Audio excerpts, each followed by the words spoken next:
Hi అండి, welcome to Sri Aadya creations. ఇవాళ recipe కాకరకాయ ఫ్రై.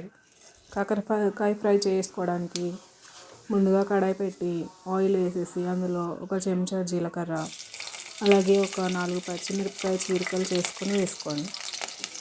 ఇవి వేగిన తర్వాత 2 మీడియం సైజు ఉల్లిపాయలు ఇలాగా చిక్కల్లా కట్ చేసి వేసుకోండి. ఈ ఉల్లిపాయలు బాగా వేయించుకోవాలి.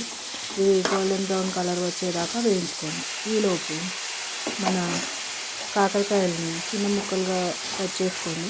లోపల గింజలన్నీ తీసేసి ముక్కలుగా కట్ చేసి అందులో ఉప్పు పసుపు వేసేసి ఈ ఉల్లిపాయ వేగేంత వరకు పక్కన ఉంచేసేయండి.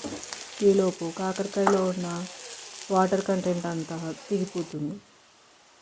చూసారు కదా, ఇలా ఉంటాయి. వీటిని ఇలా కొంచెం స్మాష్ చేస్తున్నట్టుగా పిసుకుతూ చేస్తే ఇలాగా ఉప్పు వేసాం కదా, వాటర్ అనేది వచ్చేస్తుందండి. ఇలా పిండేసేయండి. ఈ ఉల్లిపాయలు వేగిన తర్వాత ఇలా పిండేసి ఉల్లిపాయల్లో వేసేసి వేయించుకోండి. ఇలా కాకరకాయ ముక్కలు కూడా వేసి వేయించుకున్న తర్వాత కాకరకాయలు మనకి ఉడికేలోపు ఈలోపు కొద్దిగా పసుపు, అలాగే ఉప్పు కాకరకాయ ముక్కల్లో కూడా వేసాం కదండి. సో ఉప్పు చూసుకుని వేసుకోండి, ఎందుకంటే మళ్ళీ ఉప్పు ఎక్కువ అయితే టేస్ట్ అస్సలు మనం బాగోదు. ఇలా వేగిన తర్వాత ముక్క ఉడికిందో లేదో ఒకసారి చెక్ చేసుకుంటూ కలుపుతూ ఉండాలి.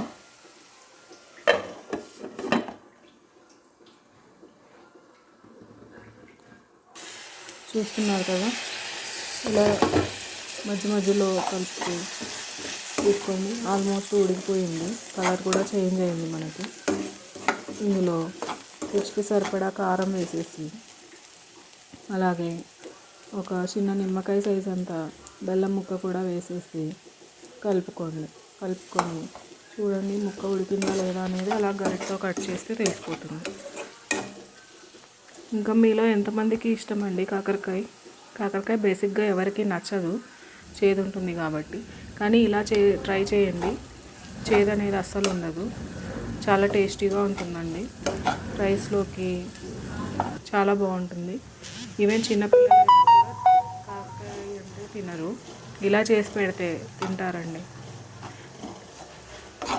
చూడండి, నచ్చితే ట్రై చేయండి. ట్రై చేసి రెసిపీ ఎలా వచ్చిందో కామెంట్ సెక్షన్లో కామెంట్ చేయండి. వీడియో చూస్తున్నారు కానీ లైక్ చేయట్లేదు, సబ్స్క్రైబ్ చేయట్లేదు, షేర్ చేయట్లేదు. ఇలా చేయకపోతే రీచ్ అవ్వడం కష్టమండి. అంటే ఈ వీడియో మీరు చూస్తారు కానీ ఇంకా వేరే వాళ్ళు చూడలేరు. సో లైక్ చేసి షేర్ చేస్తే చాలామందికి రీచ్ అవుతుంది. సో రెసిపీ నచ్చితే ట్రై చేయండి. వీడియో నచ్చితే లైక్ చేయండి. Thank you.